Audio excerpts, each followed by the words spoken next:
Hello guys, this is Ankur Rathi again with you. Guys, सबसे पहले मैं आपको बताना चाहूँगा कि कल का सेशन आपने देखा होगा। जो फर्स्ट पार्ट था हमारा इंडियन पॉलिटी का, या इसकी आपने हेडिंग जो देखी होगी वो संविधान एवं मूल विधि, खास तौर से UP SI, Bihar SI, Delhi constable, इन सब के लिए कोर्स प्रिपेयर किया गया है।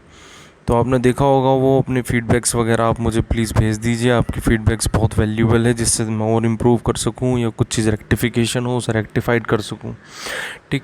तो दूसरी चीज़ मैं आपको बता देता हूँ, कल जो मैंने एक सीरीज़ बताई थी उसमें एक फैक्चुअल मिस्टेक हो गई थी। शायद आप लोगों ने ध्यान से सुना होगा तो फील किया होगा। तो उसमें एक ये थी कि मैंने आपको बताया था साइमन कमीशन 1927-28 में जो भारत आया, वो क्यों आया था। तो उसमें फैक्चुअल एरर ये हो गई, मैंने उसमें 1909 के अधिनियम के रिव्यू के लिए बोला था, जबकि वो 1909 की जगह 1919 के अधिनियम के रिव्यू के लिए आया था। तो ये मिस्टेक थी। कुछ चीज़ें हो जाती है। देखिए, बहुत जब मैं पढ़ाता हूँ, आपको बताता हूँ, मेरी कोशिश रहती है कि वर्ड से लेकर नेशनल लेवल तक सारी चीज़ों को जोड़ के, सारी राजनीतिक व्यवस्थाओं को जोड़ के आपको चीज़ें समझाऊँ। तो इसलिए कुछ चीज़ें, कुछ फैक्ट ऊंचे नीचे हो जाते हैं, आप उसे प्लीज़ इग्नोर कीजिएगा। ऐसी कोई फैक्चुअल एरर आती है तो आप मुझे कमेंट में बता सकते हैं, आपका मोस्ट वेलकम है। बाकी मैं उसे रेक्टिफाई पूरी तरीके से करने की कोशिश करूँगा। चलिए, आज हमारा नेक्स्ट टॉपिक है, जैसा कि कल मैंने वादा किया था आपसे, संविधान की प्रस्तावना हम पढ़ेंगे। कल मैंने आपको संविधान की प्रस्तावना के बारे में थोड़ा सा बताया था कि संविधान की प्रस्तावना कब आई, किस तरीके से आई। तो देखिए, संविधान की प्रस्तावना का जो प्रस्ताव रखा हो, पंडित जवाहरलाल नेहरू ने जो एक ऑब्जेक्टिव रिजोल्यूशन रखा था, उद्देश्य का प्रस्ताव, यानी कि जिसके आधार पर संविधान सभा ने भारतीय संविधान का निर्माण किया था। ये 22 जनवरी 1947 को संवैधानिक सभा द्वारा आत्मसार कर लिया गया, अडॉप्ट कर लिया गया। और उसी के दिशा निर्देश में, उसी के तत्वों को मद्देनज़र रखते हुए भारतीय संविधान का निर्माण भारतीय संवैधानिक सभा ने किया। इतना हमने देख लिया।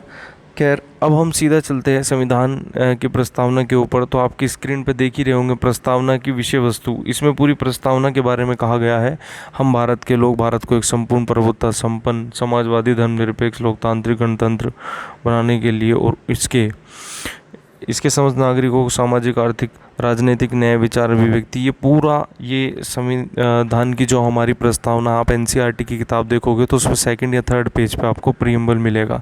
ठीक है, ये हमारी संविधान की आत्मा कही जाती है, और इसमें संविधान का जिस्ट है, संविधान की फ़िलॉसफी है। अगर आपको पूरा संविधान नहीं पढ़ना और संविधान का जिस्ट समझना है तो भारतीय संविधान की प्रस्तावना को समझ लीजिए। खैर, इसमें हम बात कर रहे थे, तो आगे चलते हैं बच्चों। इसमें अगर हम आगे देखते हैं तो प्रस्तावना के तत्वों की बात कर रहे थे हम। देखिए, प्रस्तावना के कुछ तत्व हम देख लेते हैं। एलिमेंट्स ऑफ प्रीएम्बल, ये एलिमेंट्स है, इन एलिमेंट्स को देख लेते हैं कौन कौन से एलिमेंट है। देखिए, संविधान के अधिकार का स्रोत सबसे इम्पोर्टेंट है। संविधान के अधिकार का एक स्रोत है, यानी कि संविधान की शक्ति का स्रोत भारत की जनता है। इसमें ये बात कही गई है इनडायरेक्टली, जिसमें हमने देखा होगा कुछ शब्द हैं जो मैं अभी आपको समझाऊंगा, जैसे गणतंत्र यानी कि रिपब्लिक, डेमोक्रेसी यानी कि जो हमारी लोकतंत्र, ये सारे शब्द आपको समझाऊंगा जब आपको पता लगेगा। देखिए, संविधान सभा के अधिकार का स्रोत, तो इसमें कहा गया है कि संविधान की शक्ति का स्रोत भारत की जनता है। कल भी बता चुका हूँ मैं आपको भारत कैसा होगा, भारत देश की प्रकृति के बारे में इसमें कहा गया है। तो कहा गया है कि भारत एक संप्रभु, सामाजिक, धर्मनिरपेक्ष, लोकतांत्रिक, गणतंत्र राज्य व्यवस्था होगी। ये इंपॉर्टेंट है बच्चों। इसे इंग्लिश में बताऊँ मैं, संप्रभुत्ता का मतलब होता है सोवरेनिटी, समाजवाद का सोशलिस्ट, धर्मनिरपेक्षता सेकुलरिज्म, लोकतंत्र यानी कि डेमोक्रेसी, और गणतंत्र यानी कि रिपब्लिक। इन शब्दों को हम विस्तार से आगे देखेंगे। अभी हम एक ओवरव्यू देख लेते हैं इसका। इसके बाद आगे चलते हैं हम। तो आगे हम देखते हैं कि संविधान के उद्देश्य जो है, क्या संविधान का उद्देश्य होंगे। तो 4 उद्देश्य दिखाए गए हैं, बताए गए हैं इसमें। न्याय यानी कि जस्टिस, स्वतंत्रता यानी कि लिबर्टी, समानता मतलब इक्विटी, इक्वालिटी नहीं है इक्विटी, इक्विटी और इक्वालिटी में डिफरेंस आगे बताता हूँ अभी। बंधुता यानी कि इंटीग्रिटी। ठीक है, ये हमारे कुछ एलिमेंट्स हैं। इस एलिमेंट्स को अलग से निकाल के दिखाया गया है इसमें, अच्छे से रिप्रेजेंटेशन के लिए। ठीक है, तो अब हम आगे चलते हैं। अगर हम आगे चलते हैं तो इसमें हम देखते हैं कि हाँ, प्रस्तावना के मुख्य शब्द, ये इंपॉर्टेंट है, ये आपको समझने होंगे, इनसे क्वेश्चन आता है बच्चों। तो मुख्य शब्द हम समझ लेते हैं प्रस्तावना के।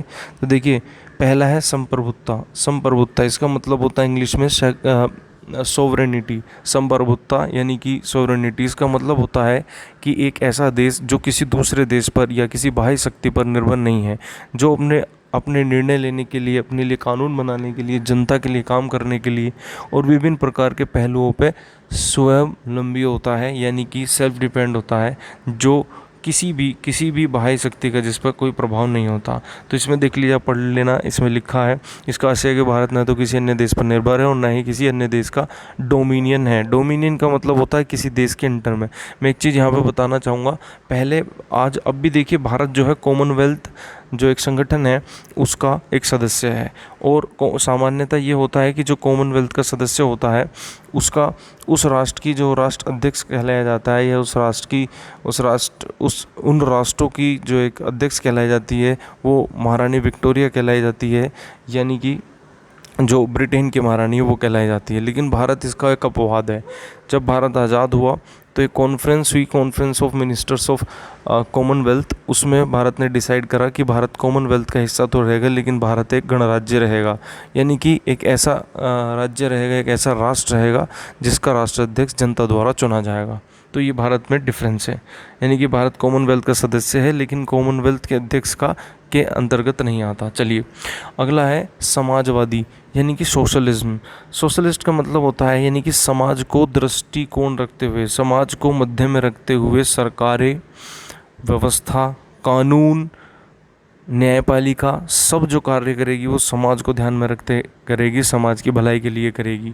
और ऐसे तत्वों को जगह दी गई है राज्य के नीति निर्देशक तत्व DPSP, ठीक है, directive principle of state policies, part 4 जो है इंडियन कॉन्स्टिट्यूशन का, आगे हम पढ़ेंगे तो उसमें ऐसी चीज़ों को जगह दी गई है। ये मैं शब्द बता दूँ आपको, समाजवाद शब्द भारतीय संविधान के मूल ढांचे में नहीं था, भारतीय संविधान में प्रारंभ में नहीं था। सन 1946 में 42वें संविधान संशोधन से ये भारतीय संविधान में जोड़ा गया। इम्पोर्टेंट है, भारतीय संविधान में 3 शब्द जोड़े गए थे, SSI यानी कि सेकुलरिज्म, धर्मनिरपेक्ष समाजवाद, सोशलिज्म, और उसके बाद इंटीग्रिटी यानी कि अखंडता। ये 3 शब्द जोड़े गए थे 42वें संविधान संशोधन 1946 में, ये आपको ध्यान रखना है। आगे हम बात करते हैं तो देखिए, अच्छा यहाँ पे एक बात हो की गई है कि भारत की जो समाजवादी व्यवस्था है वो गांधीवादी और इसके अलावा जो है मार्क्सवादी व्यवस्था पर आधारित है। गांधीवादी और मार्क्सवादी व्यवस्था क्या कहलाती थी, जैसे गांधीवादी कहते थे, गांधीवादी व्यवस्था ये थी, गांधीयन फिलॉसफी ये थी कि जो भी संसाधन है देश के, वो संसाधन पे किसी का एक का अधिकार नहीं है। आप इतने संसाधन, अगर किसी पे बहुत ज़्यादा संसाधन है तो उसे उतने संसाधन ग्रहण करने चाहिए जितने उसके लिए आवश्यक हो, बाकी संसाधनों का वो एक ट्रस्टी है। और इसे ही कहा गया ट्रस्टशिप थ्योरी ऑफ महात्मा गांधी, यानी कि जो संसाधन है प्रकृति के संसाधन है, आप केवल इसके ट्रस्टी हो, यानी कि आप इन संसाधनों को, आप एक माध्यम हो इन संसाधनों को समाज के कल्याण के लिए करने का, तो आप मालिक नहीं हो। स्वामी की अवधारणा गांधीवादी विचारधारा में नहीं है। मार्क्सवादी भी ये कहते हैं कोई स्वामी नहीं है किसी भी संसाधन का, सब बराबर है और सबको बराबरी का अधिकार है। फ़र्क कितना है, मार्क्सवादी विचारधारा में जो है हिंसा प्रभावी है, जबकि गांधीवादी विचारधारा में अहिंसा प्रभावी है। दोनों में डिफरेंस ही है, तो ये मैंने आपको बताया। आगे चलते हैं, अगर हम आगे देखते हैं तो स्वतंत्रता, अगला है स्वतंत्रता। स्वतंत्रता का मतलब होता है यानी कि आपको लिबर्टी, किस चीज़ की स्वतंत्रता, आपको विश्वास रखने की स्वतंत्रता, आपको किसी धर्म को अपनाने की, अभिव्यक्ति की स्वतंत्रता, किसी धर्म को अपनाने की स्वतंत्रता, किसी में विश्वास करने की स्वतंत्रता और उपासना करने की स्वतंत्रता। जब हम मूल अधिकारों को पढ़ेंगे तो आर्टिकल 19 उसमें पढ़ेंगे, आर्टिकल 24 उसमें पढ़ेंगे, यानी कि जो अनुच्छेद 19 है और अनुच्छेद 25 है वो हम पढ़ेंगे तो आपको ठीक से समझ में आएगा कि इसका मतलब क्या है। ठीक है, अभी इतना चीज़ आप ध्यान रख लीजिए कि आप स्वतंत्र हैं, किसी भी धर्म को अपना सकते हैं, अपने विचार कह सकते हैं, कोई भी विचार ला सकते हैं, उन्हें एक्सप्रेस कर सकते हैं। बात समझ में। तो ये यहाँ पे मैं आपको अगला चलता है समता। समता का मतलब है इक्विटी। देखिए ये इंपॉर्टेंट है, देख लिए इक्वालिटी और इक्विटी में क्या डिफरेंस है। समता का अर्थ समाज के किसी भी वर्ग के लिए विशेषाधिकार की अनुपस्थिति और बिना किसी भेदभाव के हर व्यक्ति को समान अवसर प्रदान करने के उपबंध से है। ठीक है, अब यहाँ पे क्या है, जैसे इक्वालिटी और इक्विटी में क्या डिफरेंस होता है। इक्वालिटी का मतलब सबको इक्वल, कोई डिस्क्रिमिनेशन नहीं, कोई भेदभाव नहीं, सबको इक्वल मिलेगा, कोई कैसा भी हो। इक्विटी का मतलब है कि जो जिस लेवल का इक्वलिटी होगी उस लेवल की उसके साथ समानता रखी जाएगी।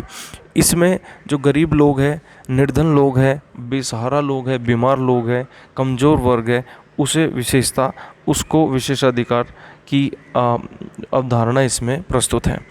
खैर आगे चलते हैं। भारतीय संविधान की प्रस्तावना हर व्यक्ति को नागरिक, आर्थिक और राजनीतिक क्षमता प्रदान करने पर उपबंध करती है। देखिए अब ये नागरिक, आर्थिक और राजनीतिक क्षमता क्या है। नागरिक क्षमता का मतलब है भारत के नागरिक सब बराबर है, इसीलिए एकल नागरिकता की व्यवस्था भारत में रखी गई है। सबको सब राजनीतिक क्षमता क्या है, सबको वोट डालने का समान अधिकार है। कोई ये नहीं कह सकता कि कोई ये गरीब है तो ये वोट नहीं डालेगा, कि ये बीमार है तो वोट नहीं डालेगा।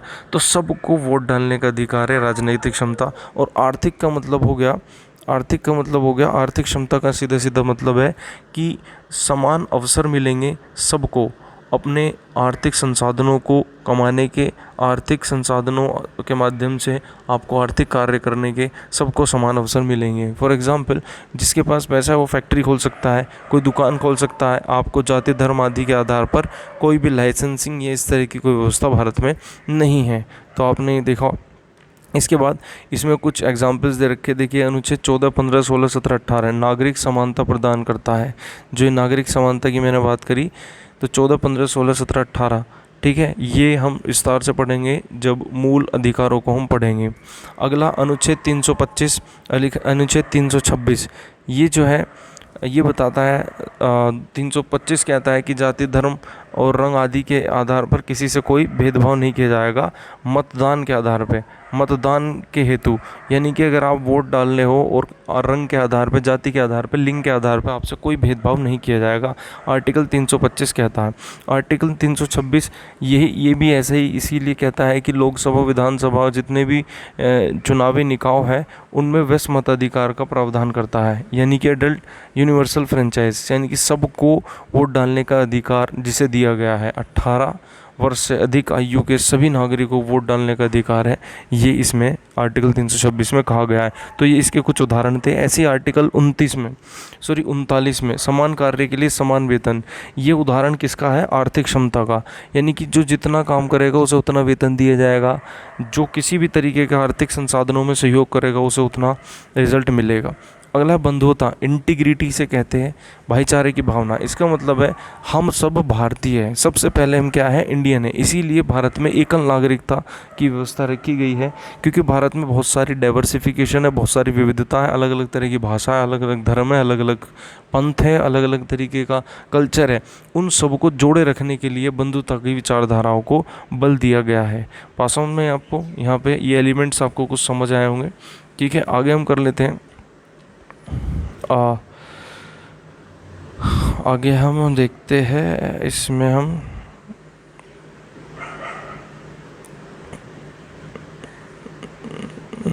तो यहाँ तक हमने देखा, और स्वतंत्रता हमने देख लिया, क्षमता हमने देख लिया, ये पूरा हमने 12 ये देख लिया हमने।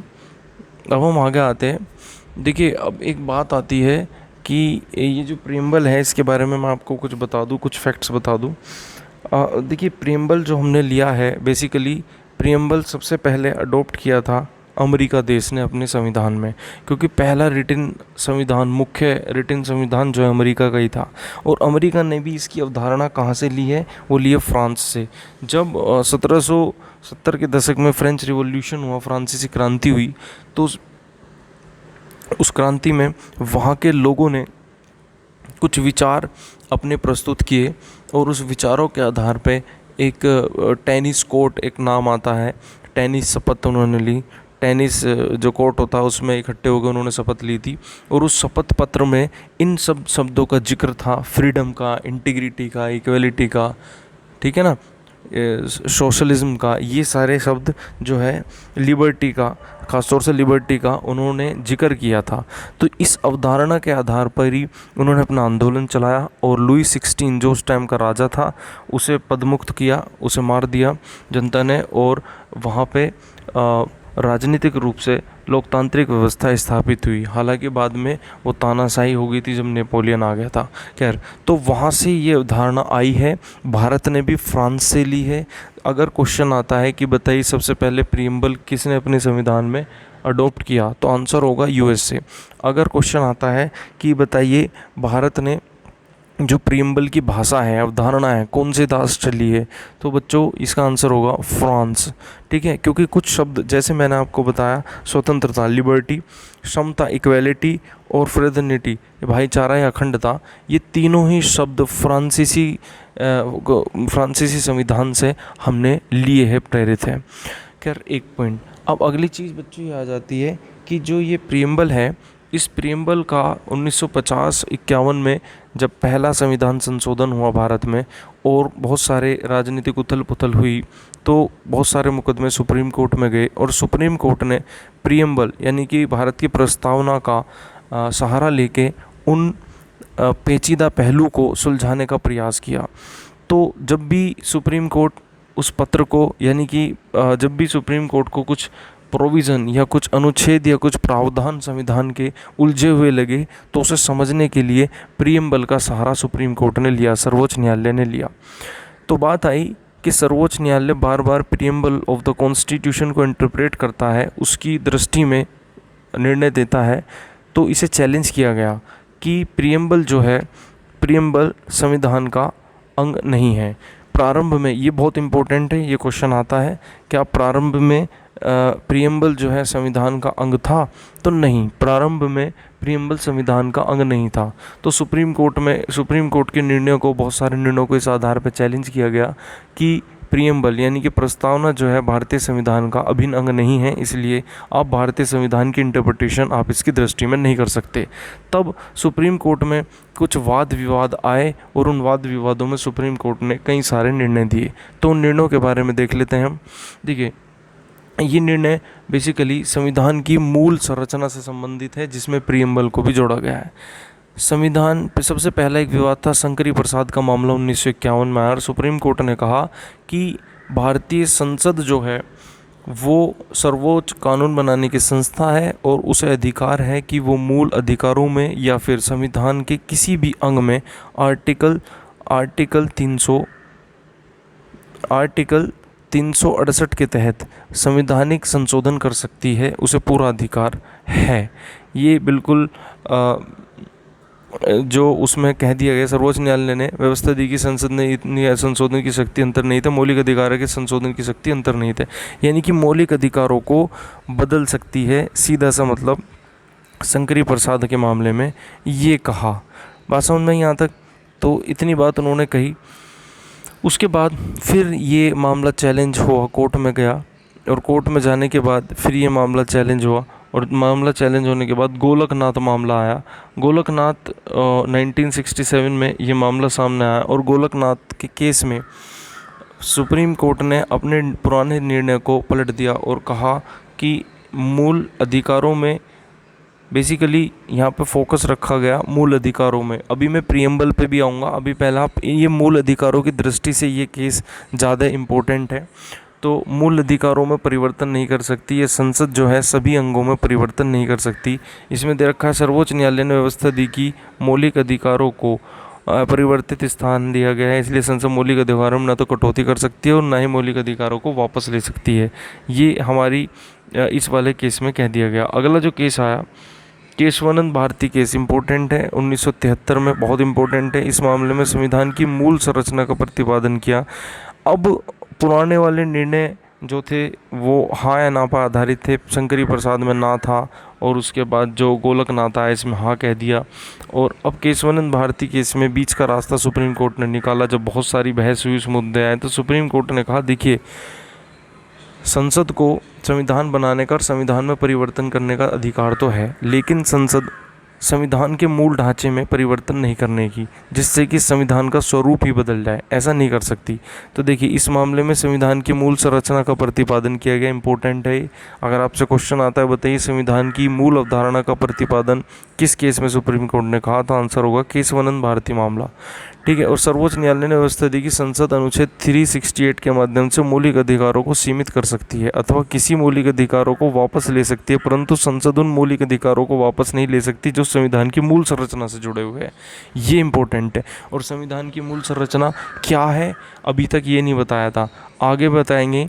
आगे सुप्रीम कोर्ट के 5-6 साल बाद फिर सुप्रीम कोर्ट के सामने एक मामला आया, जब सुप्रीम कोर्ट, अब यहाँ केशवानंद भारती केस में क्या हुआ, सुप्रीम कोर्ट ने संसद के हाथ बांध दिए और उसकी लिमिटेशन तय कर दी। ऐसी स्थिति में इस दौरान जो भारत की प्रधानमंत्री थी इंदिरा गांधी थी, और इंदिरा गांधी ने इमरजेंसी भी इस दौरान लगाई और उन्हें कुछ ऐसे कड़े स्टेप लेने पड़े ताकि जो ये निर्णय दिया है सुप्रीम कोर्ट ने, इससे बच के वो किसी भी हद तक भारतीय संविधान में परिवर्तन कर सके। इसीलिए 42वां संविधान संशोधन किया गया और 42वें संविधान संशोधन में कह दिया गया कि संसद को असीमित अधिकार हैं संविधान संशोधन के, और संसद किसी भी पहलू पे, किसी भी अनुच्छेद पे, किसी भी प्रावधान को परिवर्तित कर सकती है भारतीय संविधान की। ये 42वें संविधान संशोधन में कहा गया और बहुत सारे उलटफेर कर दिए गए थे भारतीय संविधान में। खैर यहाँ पे फिर क्या हुआ, कांग्रेस की सरकार गिर गई और जनता पार्टी की सरकार आ गई। ऐसी स्थिति में क्या होता है कि जब सरकार बदली तो सारी अप्रोच बदल गई और फिर से सुप्रीम कोर्ट में ये मामला गया और मिनर्वा मिल्सन मामला एक आया 1980 में। इसमें 42वें संविधान संशोधन में संसद द्वारा पारित किए गए अधिनियम को सर्वोच्च न्यायालय ने अमान्य घोषित कर दिया। उसने कहा कि 42वें संविधान संशोधन में जो ये प्रावधान किए गए थे ये असंवैधानिक है, गलत है।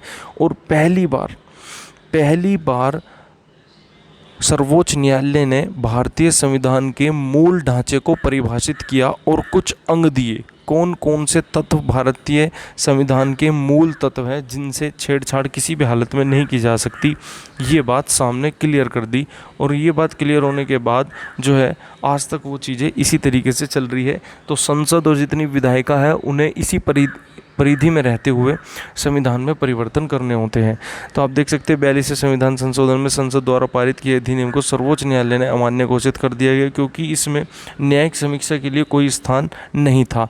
यानी कि जो न्यायिक समीक्षा होती है आर्टिकल 143 के तहत जो न्याय पुनर्विलोकन की जो शक्ति है सुप्रीम कोर्ट को, वो छीन ली गई थी 42वें संविधान संशोधन से, तो वो वापस कर दी गई। क्योंकि 42वें संविधान संशोधन में जो शक्तियाँ छीनी गई थी सुप्रीम कोर्ट की, सुप्रीम कोर्ट ने कहा ये भी संविधान के मूल तत्व है, इसीलिए इन्हें बदला नहीं जा सकता, और वो फिर से सक्रिय हो गए। तो आपको यहाँ तक ध्यान समझ आएगी, क्योंकि इसमें न्यायिक समीक्षा के लिए स्थान नहीं था, जो कि संविधान की मूल विशेषता है। सर्वोच्च न्यायालय ने केशवानंद भारती केस की व्यवस्था को ही बदल डाला। ठीक है ना, केशवानंद भारती केस की जो व्यवस्था थी उसे ही आगे बढ़ा के और यहाँ पे मूल तत्व दे दिए, भारतीय संविधान के मूल तत्व। इन भारतीय संविधान के मूल तत्वों की अगर हम बात करें तो अब हम देखते हैं ये भारतीय संविधान की मूल तत्व है। देखिए इनमें किसी भी प्रकार से संसद जो है संशोधन नहीं कर सकती। वास्तव में इसमें इम्पोर्टेंट चीज़ क्या है कि इन सब चीज़ों में, इन सभी तत्वों में भारतीय संसद किसी भी रूप में परिवर्तन नहीं कर सकती। तो देखिए कौन कौन से हैं। संविधान की सर्वोच्चता, यानी कि सबसे सर्वोच्च देश में संविधान होगा। ठीक है।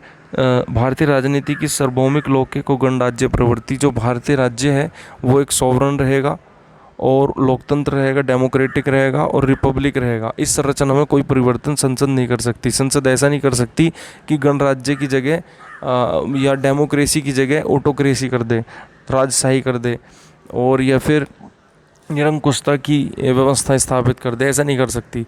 संविधान का धर्मनिरपेक्ष चरित्र, धर्मनिरपेक्ष का मतलब होता है यानी कि जो देश है उस देश में बहुत सारे धर्म के विभिन्न प्रकार के लोग रहते हैं, तो ऐसी स्थिति में भारत का संविधान जो भारत की जो व्यवस्था है वो कि सभी धर्मों का समान संरक्षण करेगी, लेकिन राष्ट्र का कोई धर्म नहीं होगा। जैसे आपने देखा होगा नेपाल हिंदू राष्ट्र है, पाकिस्तान मुस्लिम राष्ट्र है घोषित है, ऐसा भारत जो है कोई भी भारत का कहीं से भी किसी भी तरीके से कोई भी धार्मिक राष्ट्र घोषित नहीं है। तो ये धर्मनिरपेक्षता होती है। इसके बाद विधायिका कार्यपालिका, इसमें कहा गया है कि विधायिका कार्यपालिका और न्यायपालिका के बीच की जो शक्तियों का विभाजन है वो मूल तत्व है, इसमें परिवर्तन नहीं कर सकती।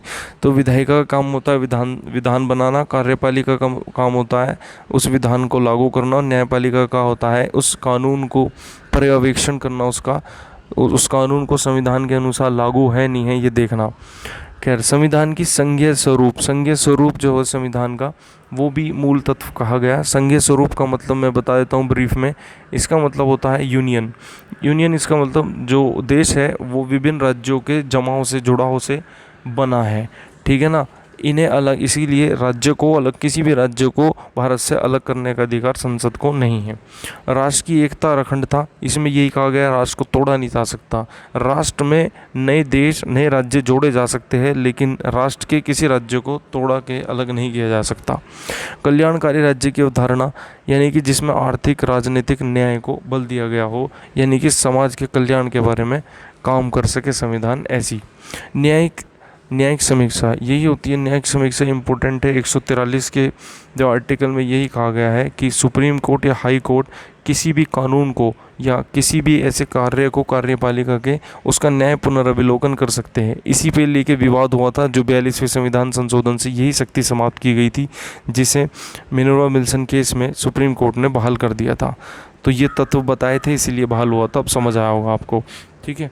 अब आगे चलते हैं। तो व्यक्तिगत स्वतंत्रता एवं गरिमा, इंडिविजुअल लिबर्टी, ये भी है। संसदीय प्रणाली का मतलब होता है कि आम जनता द्वारा अपने प्रतिनिधि को चुना जाएगा, वो संसद के सदस्य होंगे, और संसद में जो बहुमत का जो नेता होगा वो प्रधानमंत्री बनेगा।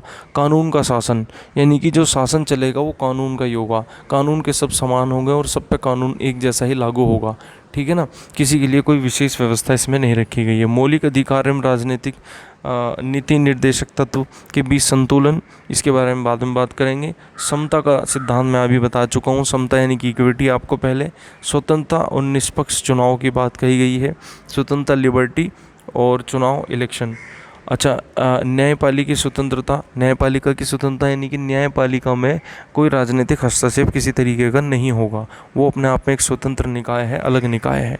संविधान संशोधन को संसद की सीमित शक्ति, यानी कि जो संसद है उसे असीमित शक्ति नहीं है। ऐसा नहीं है कि वो संविधान संशोधन अधिनियम के तहत, संविधान संशोधन जो अनुच्छेद आर्टिकल 368 में दिया गया है उसके तहत असीमित शक्तियाँ संसद को नहीं है, सीमित शक्तियाँ है। वो सीमित शक्तियाँ क्या है, इन सभी तत्वों के दायरे में रहते हुए कोई परिवर्तन करे।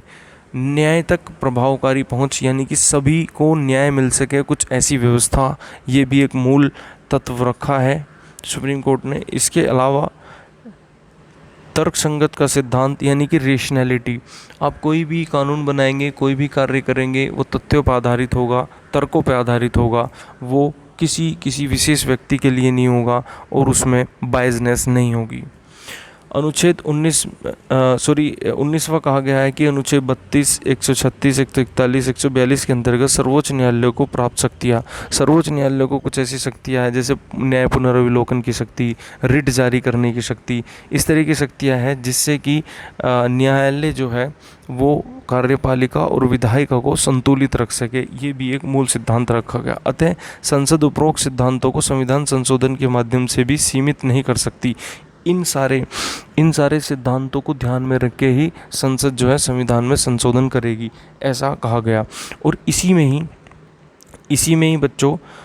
में ही सुप्रीम कोर्ट ने ये भी कहा, अब हम प्रीएम्बल पे आ जाते हैं फिर से, कि प्रस्तावना, जो संविधान की प्रस्तावना है वो संविधान का अभिन्न अंग है, यानी कि संविधान का एक अंग है। और न्यायपालिका अगर उसका सहारा लेती है समझने के लिए संविधानों के प्रावधान को, तो ये गैरकानूनी नहीं होगा या ये गैर संवैधानिक नहीं होगा। तो यहाँ पे ये बात आई, तब जाके ये विवाद सोल्व हुआ था। बात समझ में आ रही है आपको यहाँ तक जो मैं कहना चाह रहा हूँ? आई होप ये अच्छे से आपको समझ आई होगी।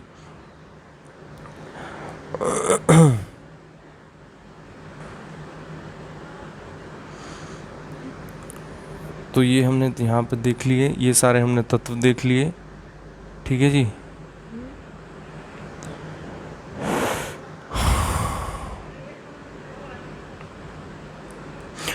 अब एक चीज़ और देख लेते हैं संविधान की प्रस्तावना में। एक चीज़ और इम्पोर्टेंट है बच्चों, संविधान की प्रस्तावना में ये आता है कि संविधान की प्रस्तावना क्या ये कानून द्वारा लागू कराई जा सकती है। एक विवाद आता है सुप्रीम कोर्ट ने भी में जब विवाद आया और मिनर्वा मिल्सन वाले केस में सुप्रीम कोर्ट ने ये कहा कि देखिए जो प्रस्तावना है, भारतीय संविधान की प्रस्तावना है, वो प्रस्तावना भारतीय संविधान का अंग तो है, लेकिन ये नॉन एनफोर्सेबल है, यानी कि कानून द्वारा इसे लागू नहीं कराया जा सकता। कैसे? जो इसमें प्रावधान है उन प्रावधानों के आधार पे जो कार्यपालिका या विधायिका कानून तो बना सकती है, लेकिन ऐसा नहीं है कि उन कानूनों को लागू करने के लिए हाई कोर्ट या सुप्रीम कोर्ट में जाके आप रिट दायर कर सको। तो यानी कि जो सरकारें हैं, विधायिका है, वो बाध्य नहीं है इस प्रस्तावना को लागू करने के लिए। तो इस प्रस्तावना के किसी भी प्रावधान को लागू कराने के लिए आप सुप्रीम कोर्ट और हाई कोर्ट नहीं जा सकते। तो बहुत सारी बात आती है और एक डिबेट आती है और उससे कहा जाता है कि बताइए फिर प्रस्तावना का महत्व ही क्या रह गया। ऐसा नहीं है, क्योंकि देखिए कुछ लिमिटेशंस होती है सरकारों के पास असीमित पैसा नहीं है, असीमित शक्तियाँ नहीं है, तो सारे प्रावधान एक तरीके से लागू नहीं हो सकते। और अगर कुछ कानून या अधिनियम या कुछ कार्य सरकारें करती है तो फिर रोज़ाना क्या होगा, संविधान की प्रस्तावना के आधार पे, इनके प्रावधानों के आधार पे उसे डेली कोर्ट में चैलेंज किया जाएगा। इसीलिए सुप्रीम कोर्ट ने कहा कि ये हमारे इस्तेमाल की है, हम संविधान की इंटरप्रिटेशन, उसकी समीक्षा इसकी दृष्टि से करेंगे। लेकिन ये संविधान का अंग तो होगी, लेकिन इसे कोर्ट में लागू नहीं कराया जा सकता। इसका मतलब हो गया जैसे कि मूल अधिकारों का अगर किसी का भी हनन होता है तो आप डायरेक्ट सुप्रीम कोर्ट या हाई कोर्ट जाकर उसे लागू करा सकते हो, लेकिन अगर संविधान के प्रस्ताव में दी हुई वस्तुओं का उल्लंघन होता है या ये लागू नहीं होती तो आप इन्हें सुप्रीम कोर्ट या हाई कोर्ट में इस चीज़ को चैलेंज नहीं कर सकते। ये हुआ। इसके अलावा ये जो संविधान की प्रस्तावना है, इसमें एक चीज़ और कहा गया है कि ये संविधान की प्रस्तावना जो है ये विधायिका को शक्ति प्रदान नहीं करती। विधायिका को ना तो उसे शक्ति प्रदान करती, न विधायिका की शक्ति को कमज़ोर करती है। इतना ज़रूर करती है कि सुप्रीम कोर्ट और हाई कोर्ट को ये एक शक्ति एम्पावर करती है, शक्ति रहित करती है कि संविधान की समीक्षा की जा सके। तो इसका उद्देश्य फिलॉसफिकल है बच्चों, और ये आपको समझ आया होगा किस तरीके से क्या इसका महत्व है। ठीक है, इसीलिए अगर आपके पेपर में आता है कि बताइए कि इन निम्न में से कौन सा कानून द्वारा लागू नहीं किया जा सकता, तो ये प्रस्तावना, संविधान की प्रस्तावना को कानून में लागू नहीं किया जा सकता, कानून के माध्यम से, कोर्ट के माध्यम से लागू नहीं कराया जा सकता। ये एक बहुत इंपॉर्टेंट फैक्ट था। कुछ ऐसे प्रावधान और है जो लागू नहीं किए जा सकते, जैसे कि फंडामेंटल ड्यूटी, डीपीएसपी, यानी कि राज्य के मूल नीति निर्देशक तत्व, वो भी ऐसे ही तत्व है, उनके बारे में हम आगे पढ़ेंगे। तो प्रस्तावना की बातें यहाँ पे आपको समझ आई होगी। मैंने आपको बताया प्रस्तावना क्या होती है, इसके क्या क्या तत्व है, इसका क्या महत्व है, ये कब आई, कहाँ से आई, किसकी फिलॉसफी इसमें ली गई, कैसे इसमें परिवर्तन हुआ और आज इसका क्या स्टेटस है। ठीक है बच्चों, तो आई होप कि आपको ये समझ आया होगा। कोशिश करना ये जो स्क्रीन पे इन्हें पॉज करके पढ़ना है एक बार ठीक से, तो आपको बहुत अच्छे से समझ आएगी। जो भी आपके डाउट है कमेंट बॉक्स में डाल दीजिए। और मैं बड़ी मेहनत करके वीडियोस आपके सामने बना रहा हूँ टाइम निकाल के, प्लीज़ इन्हें शेयर कर दीजिए। और कोई भी इशू हो तो उसे कमेंट बॉक्स में बता दीजिए, और ये चैनल तो आप सब्सक्राइब कर ही लीजिएगा। ठीक है ना। चलिए बच्चों, आज ये टॉपिक हम यहीं तक रखते हैं। Thank you very much. ठीक है, जय हिंद।